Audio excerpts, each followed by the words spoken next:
पुंसां मतो विविध कर्म धीरद्भराद्ये दानेन च तपसा परिचर्यया च आराधनं भगवतस्तव सत्क्रियार्थो धर्मोऽर्पितः कर्हिचित् म्रियते न यत्र।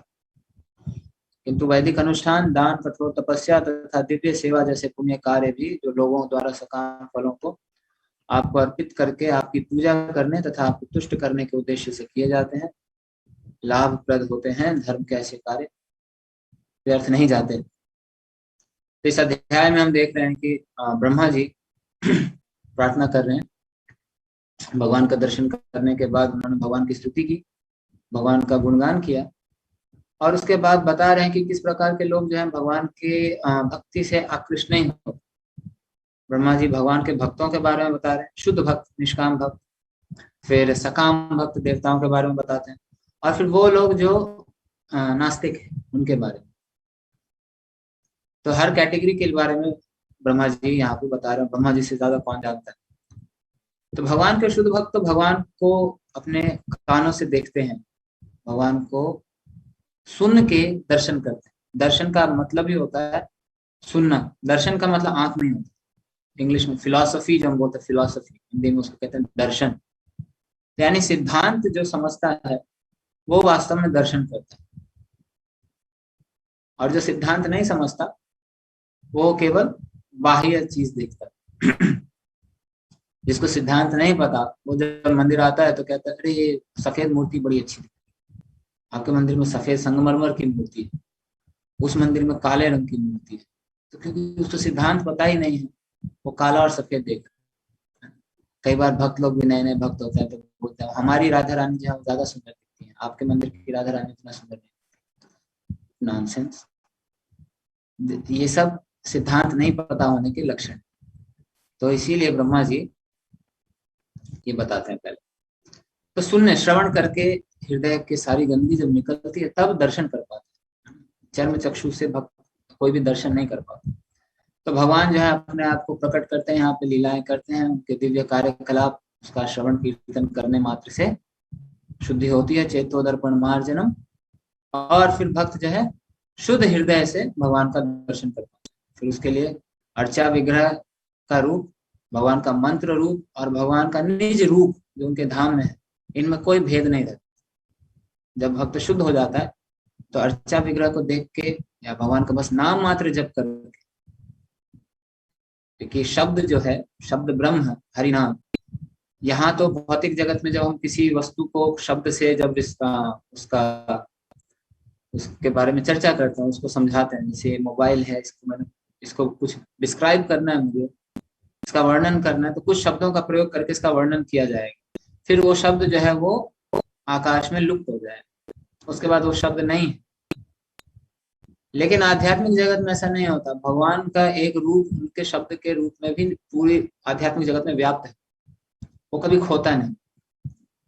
तो जो शुद्ध स्तर पे हैं वो नाम, रूप और अर्चा विग्रह, इनमें कोई भेद नहीं करते।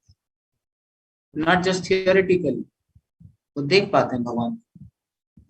तो इन शुद्ध भक्तों की चर्चा करके ब्रह्मा जी ने पिछले श्लोक में जो आपने कल सुना होगा, उसमें ब्रह्मा जी बताते हैं कि आप देवी देवता आपकी पूजा करते हैं, आप उनसे संतुष्ट होते नहीं। बड़ी बड़ी कई लोग स्वर्ग जाने के लिए और आदि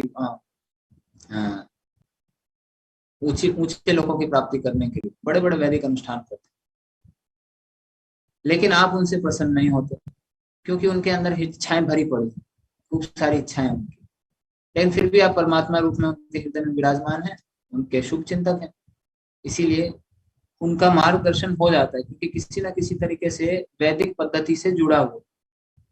लेकिन जो नास्तिक लोग हैं उनके लिए भगवान बिल्कुल भी अवेलेबल नहीं, मतलब भगवान का ध्यान उधर जाता ही नहीं नास्तिकों की तरफ। क्या मतलब? फिर तो भगवान मतलब पिता, तो हम कहते हैं पिता हमेशा दयालु है और गोविंद दयालु है, लेकिन जो भगवान को नहीं पूजा करता तो भगवान उससे मुंह फेर लेते हैं। तो ये तो भगवान के अंदर दया की कमी हो गई। लेकिन भगवान की दया की कमी नहीं है, इसीलिए तो सांस ले पा रहा है, इसीलिए जीवित है। लेकिन प्रभुपाद समझाते हैं कि जैसे कोई दुकान पे आएगा, भगवान कहते हैं न मैं द्वेष्योस्ति न प्रिय, समोहम सर्वभूतेषु न मे द्वेष्योस्ति न प्रिय। मैं सबके लिए समभाव रखता हूँ, मैं किसी से द्वेष नहीं करता, किसी से प्रेम नहीं करता। तो प्रभुपाद समझाते हैं कि दुकानदार है, उसके पास कोई आएगा 10 रुपए लेके तो उसको 10 रुपए जितना ही माल मिलेगा। कोई 100 रुपए लेके आएगा तो 100 रुपए का आइटम मिलेगा। कोई 1000 लेके आएगा 1000 का आइटम, कोई 2000 जितना जिसके पास धनराशि है उतनी मात्रा में वो लेके जा सकता है। दुकानदार का कोई लेना देना नहीं। एक और उदाहरण देते हैं प्रभुपाद। कोर्ट में जज बैठा है, कोई मुजरिम आया, उसके ऊपर फैसला हुआ, मुजरिम को फांसी की सजा दी गई, किसी को इनाम मिला, पुरस्कार दिया गया सरकार की तरफ से। दोनों परिस्थिति में जज को कोई मतलब नहीं है उनसे, सिर्फ नियम जो है, नियम के अनुसार जिसने नियम का पालन किया उसको अच्छा परिणाम मिला, जिसने नहीं किया उसको बुरा परिणाम मिला। तो जनरली सभी लोगों के लिए भगवान ने प्रकृति के नियम बना रखे हैं। अब प्रकृति के नियमों के अनुसार हम चलते हैं तो हमें अच्छा रिएक्शन मिलता है, नियम तोड़ते हैं तो बुरा रिएक्शन मिलता है। भगवान को लेकिन इसमें कोई खास रुचि नहीं, ये तो सिस्टम बना दिया, चल रहा है, गाड़ी अपने आप चल रही है। ये भजंती तू माम भक्त्या, लेकिन जो भक्ति करके भगवान के पास आना चाहता है उसका ध्यान भगवान की ओर जाता है, भगवान का ध्यान उसकी ओर जाता है। अरे ये स्पेशल है, ये मेरे मैकेनिकल जो नियम चल रहे हैं यहाँ पे, बस चला रखा सिस्टम, उससे बाहर आना चाहता है। तो क्यों भगवान का ध्यान नहीं जाएगा? तो भगवान तो समभाव है, तो फिर उसकी तरफ क्यों एक्स्ट्रा ध्यान दें? क्योंकि वो भगवान से ऐसा आदान प्रदान करना चाहता है। नहीं देंगे तो जो है पार्शियलिटी हो जाएगी। ये यथा माम प्रपद्यन्ते तां तथैव भजामि, जितनी मात्रा में जो शरणागत होता है भगवान उतनी मात्रा में उसके साथ रेसिप्रोकेट करते हैं, आदान प्रदान करते हैं। अब कोई अपने आप को पूर्ण तरह शरणागति होना चाहता है, भगवान को समर्पण करना चाहता है, भगवान बोले नहीं नहीं तुमको एक्सेप्ट कर लूंगा तो बाकी लोग बुरा मान जाएंगे, तो डेमोक्रेसी नहीं चलती भगवान के यहाँ, सबको खुश रखना है। जो जितनी मात्रा में शरणागति होगा भगवान उतनी मात्रा में उसको स्वीकार करेंगे। जो पूर्णतः शरणागत है भगवान का विशेष ध्यान आकृष्ट होता है उसकी तरफ, और भगवान उसे फिर अपने धाम बुला लेते हैं। तो इसीलिए आज के श्लोक में बहुत ही महत्वपूर्ण बात कही गई है कि लोगों का रुझान जो है वो बड़े बड़े अनुष्ठानों की तरफ। भगवान भगवत गीता में कहते हैं अर्जुन को कि तीसरा अध्याय कर्मयोग, बहुत महत्वपूर्ण है। इसमें 25वां श्लोक 26वां श्लोक भगवान कहते हैं उधर की जो भक्त होते हैं वो क्या करते हैं, सक्ताः कर्मणि विद्वांसो यथा कुर्वन्ति भारत कुर्यात् विद्वांस तथा शक्तः चिकीर्षु लोक संग्रहम्।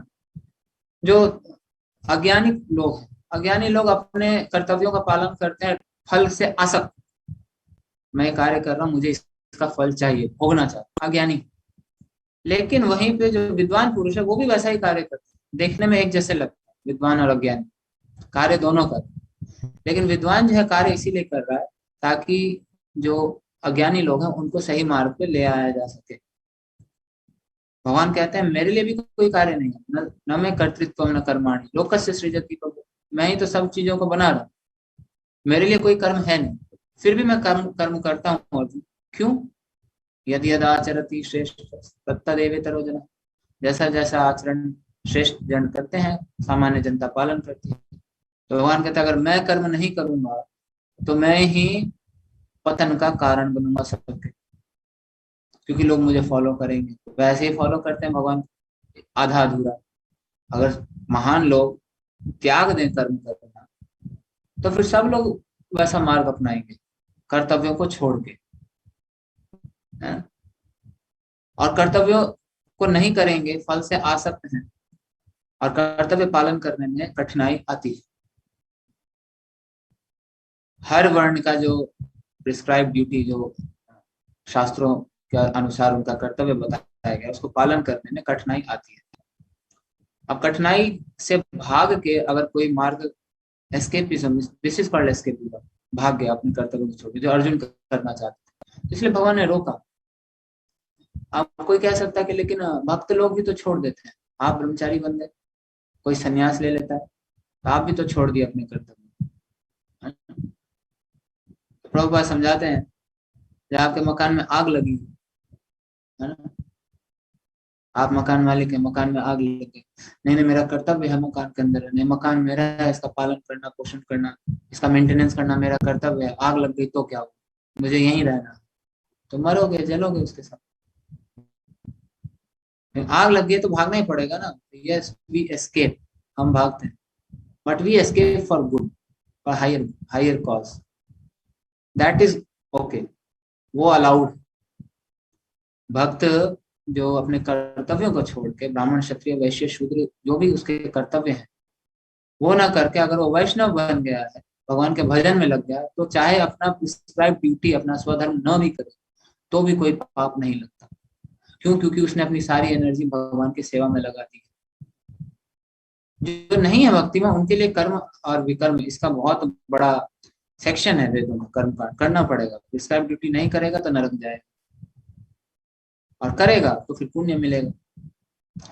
लेकिन अगर हम इसको छोड़ दें, माधवेंद्र पुरी अपने प्रार्थना में कहते हैं, संध्या हे संध्या, हे यज्ञ, हे 3 समय जो संध्या उपासना करता है ब्राह्मण, और जितने भी रिचुअल्स हैं, इतने बार स्नान करना, इतने बार, महादेव पुरी, आप सबको मेरा प्रणाम, आप सबको मेरा प्रणाम, मैं अब आपकी सेवा नहीं कर सकता, मुझसे अब नहीं होगा। अब तो मैं बस जहाँ बैठ जाता हूँ वहीं बैठ के गोविंद का नाम लेता हूँ, और उसी में मेरे को पूरा आनंद आ रहा है, तो इसीलिए आप सबको टाटा बाय। तो ये एक भक्त के लिए अलाउड है।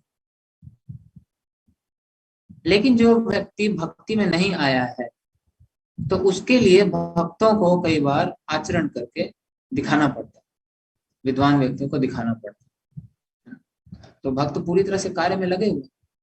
तो प्रभुपाद जब अमेरिका में थे, पूरे प्रचार, जब तक प्रचार किया प्रभुपाद ने, एक एक कार्य से सिखाया लोगों को कि आप किस तरह से अपने कार्य को कृष्ण के ओर मोड़ सकते हैं, और उससे कृष्ण भावना भावित हो सकते हैं। प्राथमिक दिनों में जब इस्कॉन की स्थापना हुई थी, तो भवानंद प्रभु, ब्रह्मानंद प्रभु, आपके क्या नाम है, रविंद्र स्वरूप प्रभु, और जो शिष्य थे, और सबसे प्रसिद्ध जयानंद प्रभु, ये जॉब करते थे। तो ये प्रभुपाद से इन्होंने कहा कि हम छोड़ के मंदिर ज्वाइन कर लेते। प्रभुपाद ना, जॉब करो, पैसा मुझे चाहिए।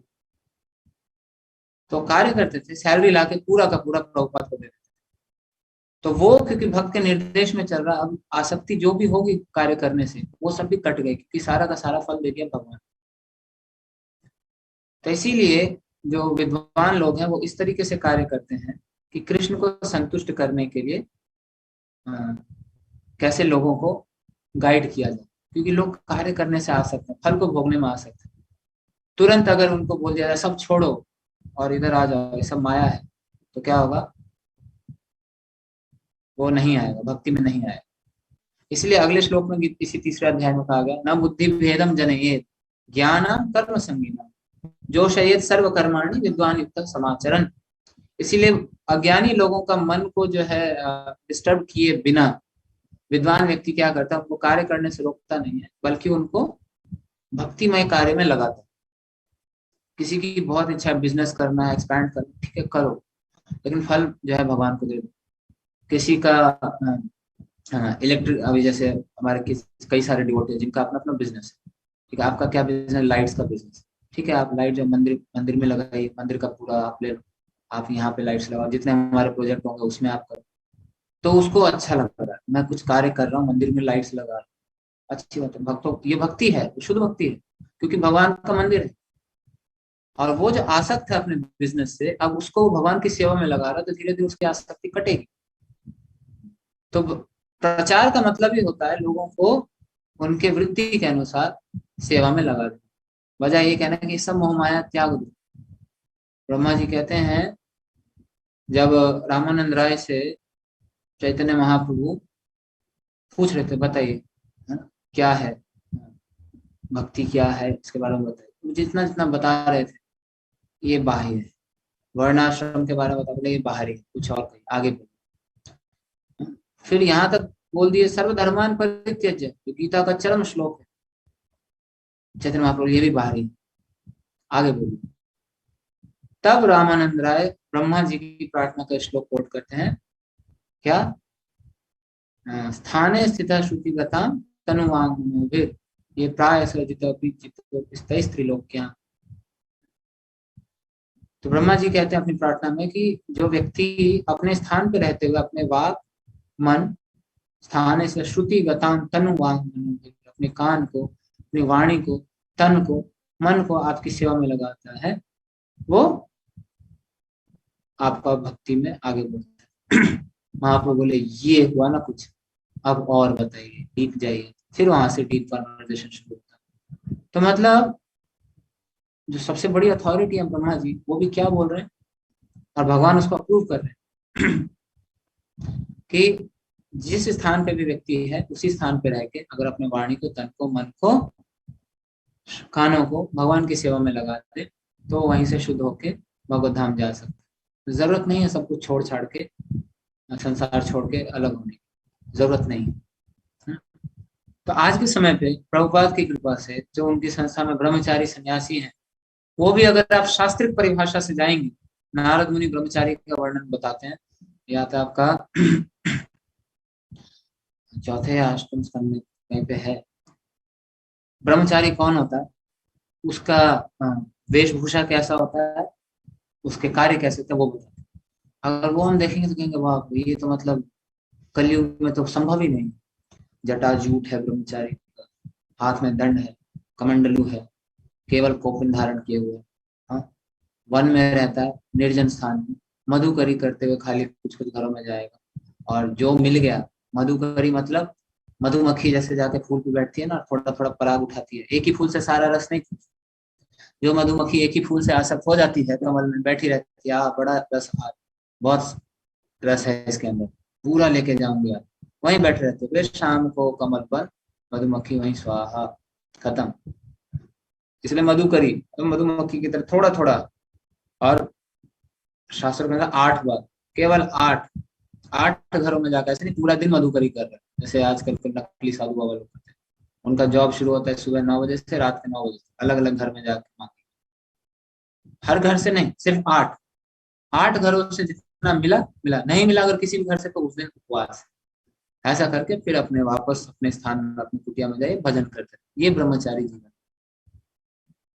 प्रभुपाद कहते थे our only business is to chant Hare Krishna 24 hours a day। यानी हरिदास ठाकुर की तरह अनुसरण करी, 192 माला जप करी, थोड़ा सा खिचड़ी प्रसाद खाई, फिर जप करी। लेकिन हम कर नहीं सकते, तो फिर क्या करना पड़ेगा प्रभुपाद के, इसीलिए इतनी सारी सेवा जनरेट कर रहा हूँ मैं तुम्हारे। तो वैदिक अनुष्ठान जो इतने सारे दिए गए हैं लोगों को, अब सिर्फ श्रवण कीर्तन अगर करने के लिए कहा, आपको दिखाते हैं जैसे हमारे भक्त कीर्तन मेला और वो सब आदि होता बड़े ग्रैंड लेवल पे है, लेकिन बाहर के लोगों को सिर्फ इतना जो है रुचिकर नहीं लगता, बस बैठना है और कीर्तन करना और कुछ नहीं करना। कुछ तो पूजा पाठ करना है, कुछ हवन सामग्री नहीं, ये सब कुछ नहीं, बस बैठो कीर्तन करो, हाथ ऊपर करके गाओ, सारे भक्त बैठ के गाओ और कुछ नहीं। लेकिन भारत में, इसीलिए प्रभुपाद ने कहा विदेशों में हरिनाम संकीर्तन करो बड़े लेवल पे, भारत में बड़े मंदिरों का निर्माण, बड़े बड़े सुंदर मंदिरों का निर्माण। आप देखिए भारत में जैसे मंदिर है विदेशों में नहीं है, ऐसे संभव ही नहीं है बनाना, उतना बड़ा जमीन नहीं मिलता, उतना पैसा नहीं है। भारत में तो लोग आज भी डोनेशन देते हैं, बाहर तो हमारे न्यूयॉर्क, मॉरिशियस, बाकी टेम्पल्स में गुरु महाराज कई बार कहते हैं सारे भक्त लोग खुद सेवा करते हैं, वहां पे वर्कर्स भी नहीं, एम्प्लॉयज भी नहीं, तो वो खुद सेवा करते हैं। और फिर हर संडे आके संडे फीस्ट ऑर्गेनाइज करते हैं, खुद कुकिंग करेंगे, सब करेंगे, लोगों को बुलाएंगे, प्रचार करेंगे, सब करके बाकी धो धा के मंदिर साफ करके फिर जाते हैं। हमारे यहाँ तो इतने सारे स्टाफ भी हैं। तो भारत में लोग इतना जल्दी अट्रैक्ट नहीं होते, लेकिन बड़ा मंदिर है, सुंदर विग्रह है, बहुत सुंदर उनका श्रृंगार है, कुछ कुछ ना कुछ। अभी देखिए कितने लोग गुरु पूजा होते ही हमारे मंदिर में कितने लोग आते हैं, हमारे नाम पूजा कराते हैं। अरे आप भागवतम में बैठो, 8 से 9 भागवतम चल रहा है, उस बीच में लाइफ मेंबर्स का पूजा भी चल रहा है, लेकिन नहीं बैठेगा वो, भागवतम में नहीं बैठे। सारे वैदिक अनुष्ठान, सारे पुण्यों का फल है भागवत कथा सुनना, ये फल है भागवत कथा की उपस्थिति, श्रवण करना, ये फल है सारे वैदिक पुण्यों का। फिर उस भागवत का फल है भगवत धाम। वैदिक अनुष्ठान कर्म कांड करके कोई नहीं जानने वाला भगवत। तो करोड़ों जन्मों के पुण्य के बाद किसी को परंपरा में प्रामाणिक गुरु से भक्ति वेदांत तात्पर्य सुनने को मिलता, लेकिन वो भाग्य भी नहीं उदय हुआ वे लोगों का। लेकिन फिर भी मंदिर आते हैं, दर्शन कर रहे हैं, पूजा पाठ कराते हैं, थोड़ा प्रसाद लेते हैं, चले जाते हैं। उनको चरणामृत तक का महत्व नहीं पता, कई बार चरणामृत नहीं लेते। बट फिर भी भगवान इतने दयालु हैं। भगवान क्या कहते हैं, भगवान इस श्लोक में क्या कहा गया कि लोगों को जो बड़े बड़े अनुष्ठान है ना उसमें बड़ी रुचि है, पुण्य करने में बड़ी रुचि है। आप उनको बोलिए पुण्य मतलब क्या, श्रवणम कीर्तनम विष्णु, बस यही पुण्य। शृण्वताम स्वकथा कृष्ण पुण्य श्रवण कीर्तन हृदय अंतःस्थ भद्राणि विधुनोति सताम। सबसे बड़ा पुण्य है श्रवण करना, भागवत सुनना, भागवत पढ़ना, हृदय के सारे कल्मश आपको दूर हो जाएंगे। आइए बैठिए भागवत सुनिए। नहीं नहीं, ये अभी नहीं चाहिए, कुछ और बताइए। फिर गोदान करिए, गोदान की इतनी महिमा है, शास्त्रों से 10 शास्त्रों से पुराणों से निकाल के पोस्टर पर हमारे भक्त डाल देते हैं, स्प्रेड करते हैं, उसमें आएगा डोनेशन आएगा, लोग आएंगे, गोचारा गाय को खिलाएंगे, सेवा करेंगे, सब करेंगे। जब तक आप लोगों को कुछ बेनिफिट नहीं दिखाए कि आपको ये भौतिक लाभ मिलने वाला, तब तक आएंगे। नरसिंह यज्ञ होने वाला, यज्ञ करने से आपके सारे जो है दुविधाएं जो खत्म हो जाएंगी। हाँ ठीक है, अच्छी यज्ञ करने आए, कम से कम उसी यज्ञ का बहाने हरे कृष्ण महामंत्र कान में जाता है, उसको सुन लेता है। अरे लास्ट मंथ यहीं पीछे हमारे जू मंदिर के पीछे बहुत सारे यहाँ बॉलीवुड एक्टर्स रहते हैं, तो एक बॉलीवुड डायरेक्टर के घर जाना पड़ा मुझे, उसके यहाँ नरसिंह यज्ञ करा, मुस्लिम खान।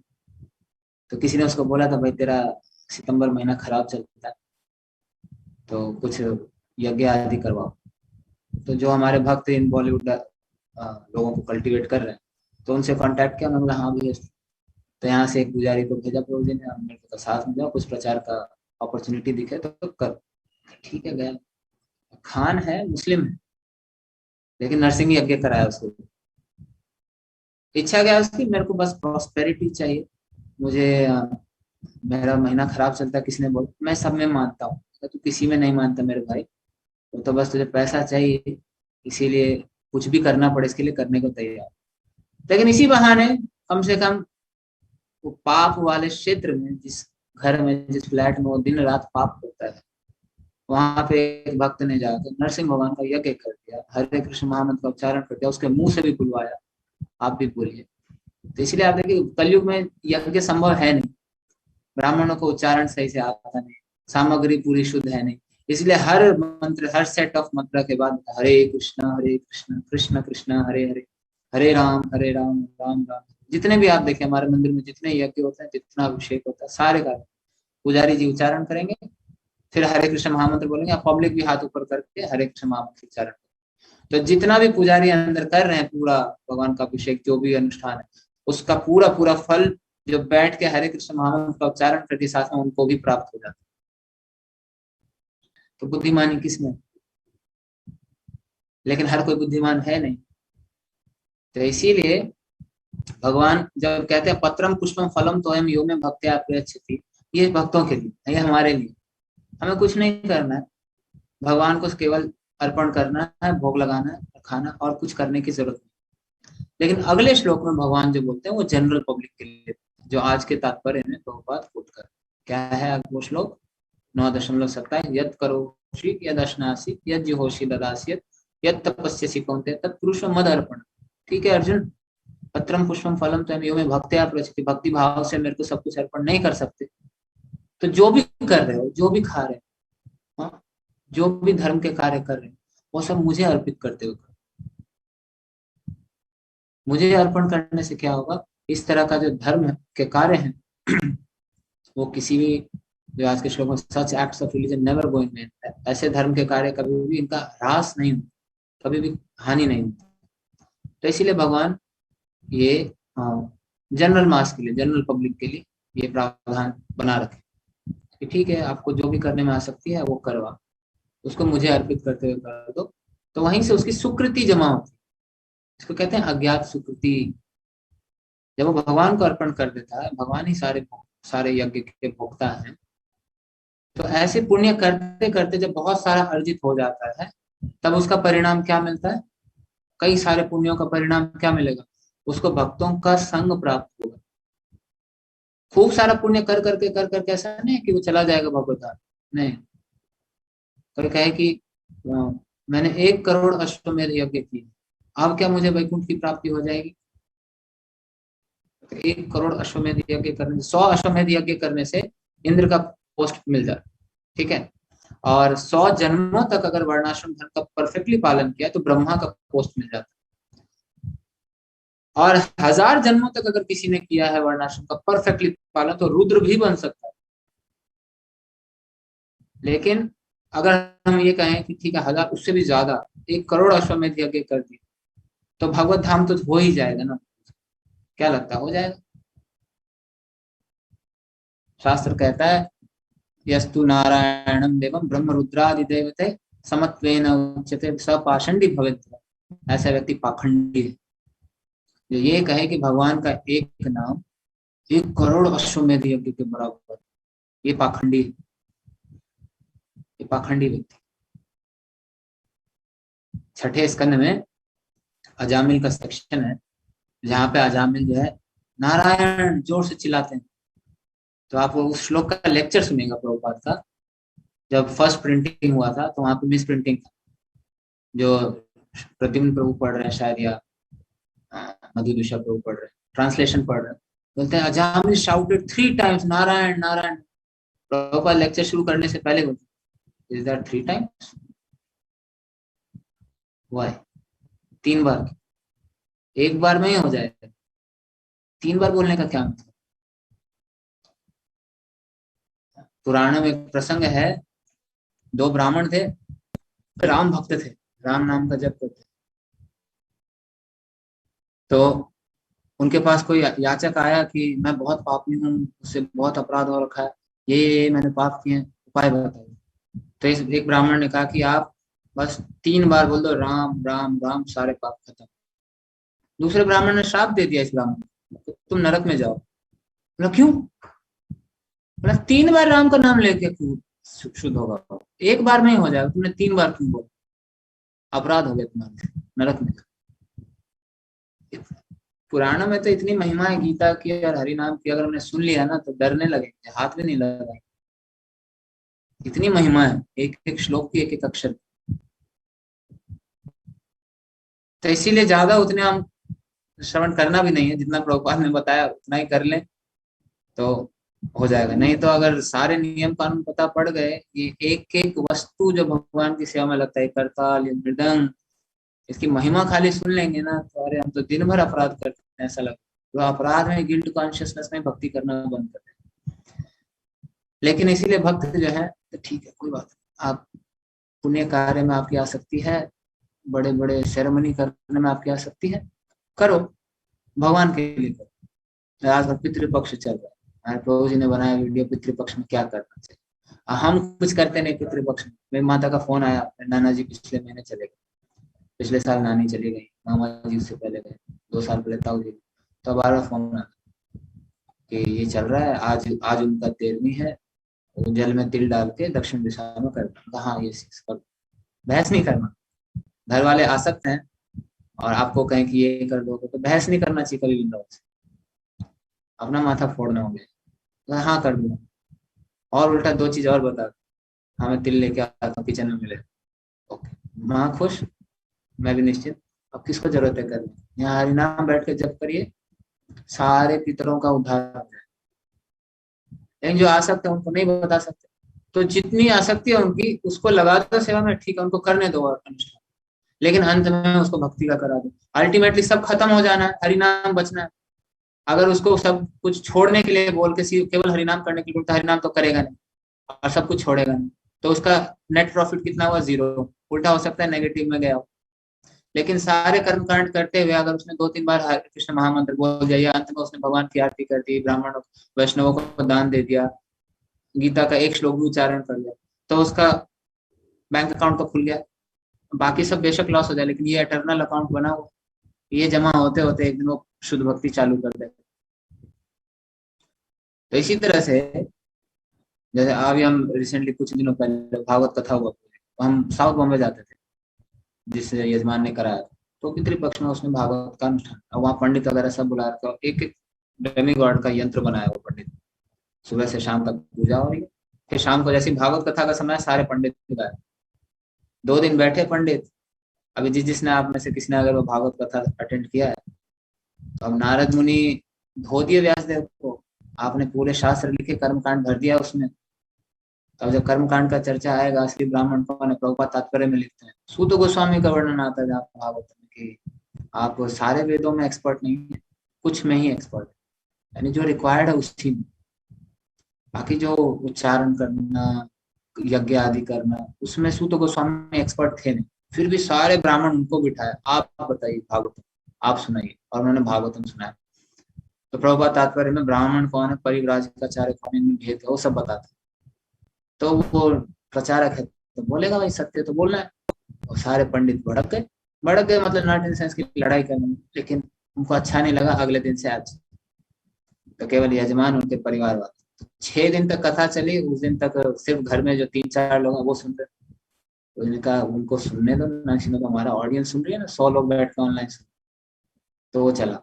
7वें दिन जब उसका पारायण होता, जो भी अनुष्ठान होता उसका पारायण होता, उस दिन पूरा घर खचा खच भरा हुआ। तो लोगों की रुचि है उसमें, हारमोनियम ढोल लेके आए पुजारी लोग, ओम जय जगदीश हरे, और सब उसमें। और आप देखिए लोगों को फेस्टिवल करने में क्यों रुचि आती है, क्योंकि इसके माध्यम से भी एक और चीज,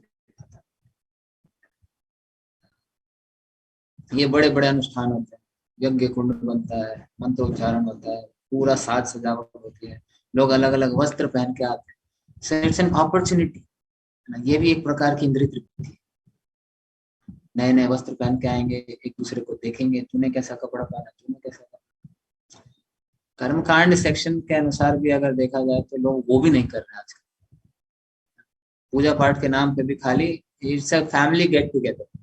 तो कैसे होगा फिर इन लोगों का उद्धार? संभव है? इसलिए भक्त जो है युक्ति लगाते हैं अलग अलग। तो हम गए आखिरी दिन, ठीक है आपका पूजा पाठ होगा, भागवतम खत्म हुआ, 1 घंटा कीर्तन, कीर्तन बीच में भगवान को रख के भोग लगाओ, भगवान को, सारे देवी देवताओं को लग गया। तो कुछ ना कुछ उनका आगे जाके इस तरह से धीरे धीरे करते करते उनकी रुचि उसमें बढ़ेगी। ये अज्ञात सुकृति के कारण, हम सब नहीं जानते हम किस कारण यहाँ पे आए हैं। मेरे जैसा मैं पूर्व जन्म अपना देख, पूर्व जन्म पिछला जन्म, यही जन्म देख भक्ति इस्कॉन में आने से पहले कौन से बहुत पुण्य आत्मा थे, सुबह शाम पूजा पाठ करता था प्रभु जी, बहुत यज्ञ आदि किए, इसका परिणाम बहुत पुण्य आत्मा था, जन्म से ही भगवान का नाम ले रहा। कौन है में से ऐसा? हो सकता है आप लोग हो, हम तो नहीं थे, तो पापी परिवार से। कहीं ना कहीं किसी ना किसी भक्त के माध्यम से पिछले जन्म में या इसी जन्म में कोई अज्ञात सुकृति हुई, जिसके कारण भक्तों का संपर्क आया। सब हम सबका अपना निजी अनुभव होगा, किसी न किसी भक्त के संपर्क में आए हैं, उस भक्त की कृपा के कारण आज भक्ति कर। किसी भक्त ने कृपा करके प्रभुपाद की पुस्तक हाथ में दे दी, किसी ने कृपा करके मंदिर में लेके आ गया, किसी ने कृपा करके चरणामृत खिला दिया, किसी ने कृपा करके तुलसी दे दिया हमको, किसी ने प्रसाद खिला दिया। तो उसमें स्टार्टिंग में अच्छा लगता, और फिर वहां से हमारा इंटरेस्ट जागा और अब हम खुद कर रहे हैं, स्वतः कर। तो इसलिए कोई सिर्फ कथा करेंगे, सब लोग आओ, सब आएंगे नहीं, प्रसाद वितरण हो रहा है तो भीड़ लग जाती है, कथा में 50 लोग, प्रसाद में 500 लोग। तो लोगों का, लेकिन उस प्रसाद से क्या होगा, उनका शुद्धि हो जाए। प्रसाद खाते खाते धीरे धीरे उनको कथा सुनने में भी रुचि आई। प्रभुपाद जी के एक शिष्य, ये बता के मैं खत्म कर, प्रभुपाद जी के एक शिष्य हैं परम पूज्य धीर शांत गोस्वामी महाराज, उनका भी 2014 में ही संन्यास हुआ उनका, परम पूज्य प्रहलादानंद स्वामी महाराज। तो महाराज आए थे, मैं उस समय द्वारका में था, तो महाराज का क्लास था। महाराज आए, बोले जब मैं नया नया आया था इस्कॉन, इंग्लैंड लंदन टेम्पल, तो महाराज बोलते कि मैं, कंडीशन अच्छा नहीं था, काइंड ऑफ हिप्पी, 3 महीने से ब्रश नहीं किया। तो पदार्थ में आता था, भक्त मुझे कहते थे बोलो हरे कृष्ण, मुंह से क्री नहीं निकलता, लेकिन मैं जानता था। एक दिन आए, भक्तों ने बोला प्रोग्राम हो रहा है, क्लास में बिठा दिया, कुछ समझ में नहीं आया, एकदम मुंह से कुछ निकल ही नहीं रहा, हरे नाम आ ही नहीं रहा। अगले दिन से मैंने कथा में आना बंद कर दिया। लास्ट में जब प्रसाद शुरू होता था तब आता था प्रसाद खाने, प्रसाद खाता था, चुपचाप भाग जाता था, नहीं तो फिर भक्त पकड़ के प्रचार करने। like 3 months because I did not have money, मेरे पास धन नहीं था और ऐसा प्रसाद कहीं खाया नहीं। वेस्टर्न आइटम्स रेस्टोरेंट्स में जाके आजकल लोगों को बड़ा रुचि है, चाइनीज खाएंगे, थाई खाएंगे, तो देख के ये कोई खाना होता है? डिश तो इंडियन डिश होता है, एक एक चीज उसमें इंक्लूडेड है। एनीवेज, तो 3 महीने तक महाराज आए और प्रसाद खाते रहे। 3 महीने के बाद जाके एक दिन सडनली चावल प्रसाद खा रहे थे, मुंह में जैसे लिया उनको से क्री क्री निकला खाली। I said I was in ecstasy. सिर्फ क्री निकला कि मैं उच्चारण पहली बार कर पाया, और पता नहीं कैसा अनुभव हुआ मेरे को। And then I did not stop. फिर मैं क्या है ये, क्या नाम? फिर भक्तों ने पूरा मंत्र उनको धीरे धीरे समझाया, याद कराया। टुडे ही इज अ सन्यासी, is preaching all over. He has his weekly journal, online magazine. Personally कितने लोगों को मेल करता, कल्टीवेट कर रहा, सब ट्रैवल्स ऑल ओवर, सन्यासी। तो ये क्या, ये किसी ना किसी भक्त की कृपा के कारण हमारी भक्ति आज चल रही है, शुरू हुई और आज चल रही है। तो इसीलिए जो ऐसे पुण्य आत्मा भी हैं, ब्रह्मा जी कह रहे हैं आज के श्लोक में कि वैदिक अनुष्ठान, दान, कठोर तपस्या, दिव्य सेवा, ये भी पुण्य कार्य भी अगर आपको अर्पण करते हुए किया जाए, आपको तुष्ट करने के उद्देश्य से किया जाए, तो लाभप्रद होते हैं। इसमें उनको बेशक वो दुखावे के लिए कर रहे हैं, लेकिन भगवान की पूजा हो गई, भगवान का भक्त जैसा कह रहा वैसा उन्होंने कर दिया, तो उसका फल उनको ये मिलेगा कि आगे चल के वो भी भक्ति करने के लिए रेडी हो जाए और खुद भक्ति शुरू कर देंगे तो हो गया। अब वो जहाँ रहेगा अपना हरिनाम करेगा, नियम पालन करेगा, मंगल आरती करेगा। जो डायरेक्ट सेवा कर रहे हैं, लेकिन जो थोड़ा सा रेडी है ना, थोड़ा सा भी रेडी है, प्रभुपाद कहते हैं उसको तो पूरी भक्ति बता देना चाहिए। ऑलरेडी पायस है, बहुत पुण्य आत्मा है और उसका रुझान है, तो उसको फिर नहीं फंसाना चाहिए सब। नहीं नहीं, आपको पितृपक्ष भी करना चाहिए, आपको ये पूजा पाठ भी करानी चाहिए, ग्रह शांति कराना चाहिए, ये कराना चाहिए, कोई जरूरत नहीं। उसको डायरेक्ट कृष्ण कॉन्शियस एक्टिविटी बताइए। प्रभुपाद तात्पर्य में लिखते हैं डायरेक्ट, उसको डायरेक्ट कृष्ण कॉन्शियस एक्टिविटी बता के उसको भक्ति में ले आना चाहिए। ऐसे व्यक्ति के लिए कोई जरूरत नहीं है ये अनुष्ठान आदि करने की।